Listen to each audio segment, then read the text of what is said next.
Bon, bonsoir tout le monde, bienvenue à la soirée numéro 29 déjà, ça passe vite. C'est la rentrée pour nous, donc on est content de voir certaines petites bouilles qu'on voit d'habitude. Donc là on passe un film qui est un film assez culte, on est dans le bis un petit peu haut de gamme on va dire. Un film un peu classique quoi, c'est Le Survivant avec le grand Charlton Heston, vous allez voir, ça va bien castagner dans tous les sens, je pense que ça va vous plaire. Donc c'est un film en fait de son vrai nom qui s'appelle Omega Man, qui est noté là, qui a été réalisé et sorti en 1971 par un certain Boris Sagal. Donc en fait c'est un film qui est, le scénario est tiré d'un roman, un roman de science-fiction qui a vraiment inspiré beaucoup d'univers post-apocalyptiques, donc qui s'appelle I Am a Legend, qui a été écrit en 1954 par un certain Richard Matheson. Pour vous faire la petite histoire, parce que c'est quand même quelqu'un d'assez important, je dirais peut-être moins connu aux États-Unis que Stephen King ou des personnes comme ça, mais qui a été quand même très très influent, notamment dans l'univers qui a touché le cinéma et voilà, le fantastique. Donc c'est un Américain qui est né en 1926 et décédé en 2013. Donc pour ses romans, il est surtout connu donc pour Je suis une légende et aussi L'homme qui rétrécit, qui a été aussi adapté au cinéma dans un très très bon film que je vous conseille, donc, qui a été écrit en 1956. Après, c'est quelqu'un qui a été hyper prolifique, qui a écrit beaucoup de romans, plein de nouvelles, mais qui a quand même qui a travaillé pas mal avec le cinéma sur pas mal de scénaristes. Donc on peut citer des films gothiques de Roger Corman, notamment la chute de la maison Usher, La chambre des tortures, le Corbeau, qui sont à la base des nouvelles d'Edgar Allan Poe, mais en fait lui il les a remis au goût du jour pour le cinéma. Aussi un scénario des Vierges de Satan de Terence Fisher, qui est un très très bon film anglais. Vous voulez passer, mais bon, peut-être plus tard. Et bon, pour l'anecdote aussi, c'est lui qui a scénarisé le film Les Dents de la Mer 3, donc avec Dennis Quaid. Ouais, c'est Dennis Quaid, c'est ça. chef-d'œuvre. Ouais. Les Dents de la Mer 3D, attention, parce qu'à l'époque il y avait les requins qui vous sautaient dessus en 3D. Donc voilà un petit peu pour Richard Matheson. Et donc Je suis une légende, il a eu plusieurs adaptations au cinéma. Marlene va vous en parler un petit peu. On en compte 3 officiellement. Ouais. Il y a des films, fois ça ressemble un petit peu, mais on peut parler de Je suis une légende, du coup le premier. The Last Man on Earth en anglais. Donc 64 avec le grand Vincent Price. Donc c'est un film en noir et blanc qui est... c'est un film sympa, mais qui est bon... à chaque adaptation, les monstres sont un peu différents. En fait, dans celui-là, c'est un peu des vampires, en fait. Vampires un peu zombies, mais qui ont quand même une conscience, qui parlent quand même. Oui. La deuxième, qui est celle-ci. Oui. Donc pareil, là, les méchants, ça va être plus des infectés albinos en mode secte qui veulent cramer tous les humains qui restent, en gros. Donc, Oui, oui. Bah, en fait, à chaque fois, les scénarios prennent de grandes libertés par rapport au bouquin d'origine, qui est un bouquin beaucoup plus claustrophobe, alors que là, on tourne plus vers l'action presque. oui. Et d'ailleurs, quand Richard Matheson a vu le film, en fait, il a dit qu'il n'a pas aimé, en fait, mais il a dit que ça ne le gênait même pas parce que c'était tellement éloigné de son bouquin que bon, voilà, ça ne lui posait pas trop de Il n'a problème. pas mis le premier non plus, d'ailleurs. Voilà, il n'avait pas du tout aimé, d'ailleurs, le premier. Ouais. Et la troisième, qui est sans doute la plus connue, c'est Je suis une légende avec Will Smith. Bon, moi j'aime pas trop, mais du coup qui est assez proche de celui-là, je trouve. Et là vraiment, les monstres, c'est carrément des espèces de zombies infectés faits en CGI dégueulasse. Ouais. Et ils vont faire un 2, ce qui paraît, avec Michael Jordan. Et le fils Michael B. Jordan. Ouais, mais je croyais que Will Smith aussi. Et Will Smith moi. aussi, oui. Peut-être un film sur la scientologie, on verra. Il verra peut-être quelqu'un des concours de baffe, peut-être, on ne sait pas. Ouais. On verra. Donc à la base du projet en fait de ce film-là, je vais raconter ça. À la base en fait c'est Charlton Heston qui a découvert le bouquin de Richard Matheson pendant un voyage en avion. Tout de suite il a aimé l'histoire. Il connaissait pas les autres adaptations, l'adaptation de 64 qu'il y avait avant. Et tout de suite, il était intéressé pour le mettre à l'écran, et forcément, vu que c'est Charlton Heston, se mettre dans le rôle de la star, quoi. Il a proposé un producteur qu'il connaît bien, qui s'appelle Walter Seltzer.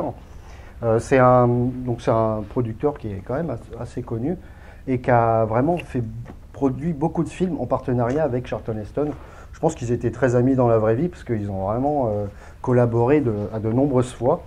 Donc on peut citer le plus connu, c'est Soylent Green, quand même.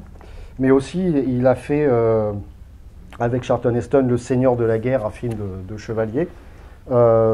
Alerte à la bombe, c'est un film de catastrophe avec une bombe dans un avion. Voilà, ils étaient très très friands de ça dans les années 70 aux États-Unis. Et aussi La Loi de la haine, qui est un western. Donc voilà. Et voilà pour Walter Sessler. Et en gros, le tournage, en fait, il prend place à Los Angeles. Donc il va falloir forcément essayer de faire croire que la ville a été infectée par une guerre bactériologique. Bref, j'ai du mal. Et donc a été complètement dévastée et vidée de toute sa population. Donc c'est pas simple à faire quand même pour une ville comme Los Angeles. Donc en fait, ils ont beaucoup tourné dans les quartiers d'affaires le samedi matin, donc pour essayer qu'il y ait le moins de monde possible. Alors apparemment, si vous êtes attentif, on voit quelques passants, quelques voitures dans le fond, mais franchement, je trouve qu'ils s'en sont très très bien sortis. Et donc voilà un petit peu pour le tournage. Le film a été plutôt un petit succès. Il a eu, au box-office, il a eu 4 millions de dollars de box-office, donc ce qui reste correct par rapport à son budget. Mais voilà, les retours critiques étaient plutôt mitigés, on va dire. Ouais. Du coup, je vous parlais du réalisateur qui n'est pas très connu, mais on en parlait, c'est Boris Sagal, du coup, qui est né en 1923 et mort en 81. Il est mort assez jeune. Donc à la base, c'est surtout un réalisateur de télé, de téléfilms, de séries télé. Donc il a notamment travaillé sur la série Columbo. Il a fait 3 films, je crois, c'est tout, au cinéma. Et son dernier téléfilm, c'était la Troisième Guerre mondiale, et en fait, il est mort quelques heures après parce qu'il sort de l'hélicoptère et il s'est pris l'hélice arrière.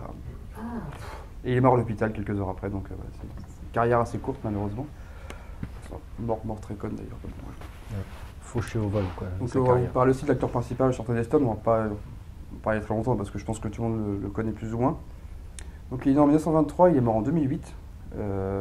Donc il est surtout très connu pour son premier rôle, vraiment principal, c'est le Ben-Hur en 1959, qui a très très bien marché. Donc c'est un acteur qu'on a beaucoup vu dans des péplums, dans des westerns.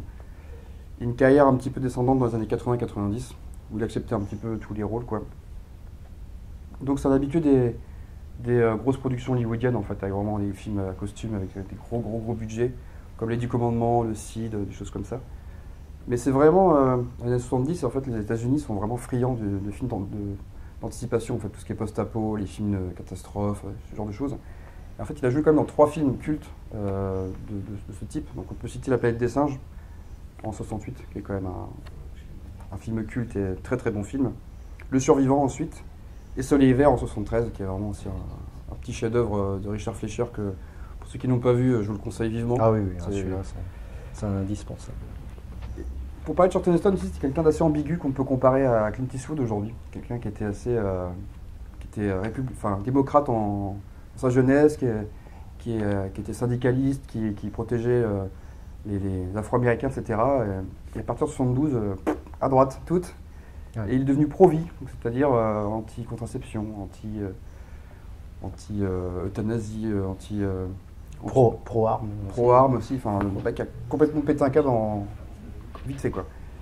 Et du coup, c'était quelqu'un qui a une fin de vie un peu bizarre, Alzheimer, et voilà, c'est Michael Moore qui l'a filmé pour la dernière fois. Ouais, dans son documentaire Bullet for My Columbine. Ouais. Voilà. Donc voilà un personnage haut en couleur, d'ailleurs très haut, parce qu'il est 1m90, donc un personnage assez haut. Je vais vous parler aussi du méchant, Anthony Zerbe, qui est un acteur que j'aime beaucoup. On va dire que 80% de sa carrière, c'est des rôles de méchant, parce qu'il a vraiment une tête de fourbe, quand même, il faut le dire. Donc il est né en 1936, il est toujours vivant aujourd'hui. Il joue plus beaucoup, parce qu'il commence à être un petit peu vieux. Donc son premier film, c'est Luc la main froide. Il a enchaîné plein de petits films cultes, Papillon, Dead Zone de Cronenberg, Kiss contre les fantômes, où il fait de méchant. Ça, je vous le conseille vivement, c'est quelque chose.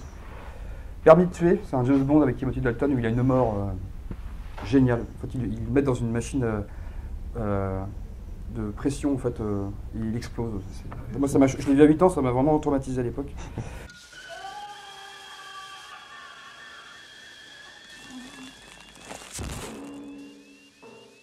Star Trek Insurrection, et il joue aussi dans Matrix 2 et 3. En fait, c'est le chef des humains qui reste vivant.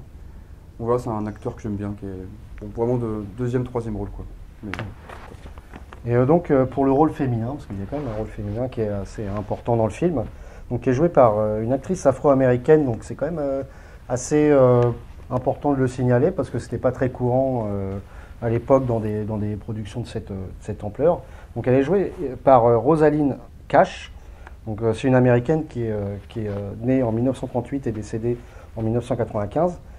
Et donc vous allez voir que son style vestimentaire, même sa coupe de cheveux, est vraiment inspiré par le mouvement Black Power qui était vraiment à son plus haut niveau en 71. Et d'ailleurs, vous allez voir que même la secte a une manière les gens ont une manière de se parler entre eux qui peut rappeler les Black Power, parce qu'ils s'appellent sans arrêt brother, qui veut dire frère. Et on dirait qu'il y a presque je ne sais pas si c'est un sous-texte politique au film, mais en tout cas, c'est là, voilà. Et après, chacun y trouve ce qu'il veut. Et il y a aussi une scène qui, mine de rien, aujourd'hui, ça surprend personne du tout, mais à l'époque, en 71, c'était un des premiers baisers dans une grosse production entre une femme afro-américaine et un homme blanc, donc Charlton Heston. Bon, d'ailleurs, moi, ce qui me limite, ce qui est un peu plus bizarre, c'est qu'ils ont plus de 30 ans de différence. Donc, justement, elle, ce qu'elle trouvait bizarre, en fait, au film, c'est parce que, vu qu'ils avaient 30 ans de différence, cette femme-là, elle avait vu Charlton Heston dans les films, genre les 10 Commandements, Ben-Hur, ces choses-là. Les 11 Commandements, c'est pas le même film. Ouais, non, c'est pas le même film. Une référence un peu bizarre. Et en fait, elle disait que c'était extrêmement bizarre de devoir l'embrasser. Elle a l'impression de coucher avec Moïse, en fait, c'est ce qu'elle disait. Et donc, par rapport à elle, elle a quand même une carrière beaucoup à la télé, mais on a pu la voir dans des films comme Clout de Alan Pakula en 71, un excellent film de Richard Fleischer, Les flics ne dorment pas la nuit en 72, celui-là je vous le conseille vraiment. Et son dernier rôle, c'est un film à sketch des années 90, qui s'appelle Tales from the Hood, donc qui ressort une sorte de conte de la crypte, mais version gangsta en fait. Ça, je vous le conseille un peu quand même, c'est très cool. Donc voilà un petit peu pour le casting. Voilà. C'est un bon film. Puis, si vous voulez, il y a quelques affiches de The Thing à l'entrée, vous pouvez les prendre. Oui, c'est gratuit. C'est du surplus. Voilà. Voilà, bon Et film. bonne séance.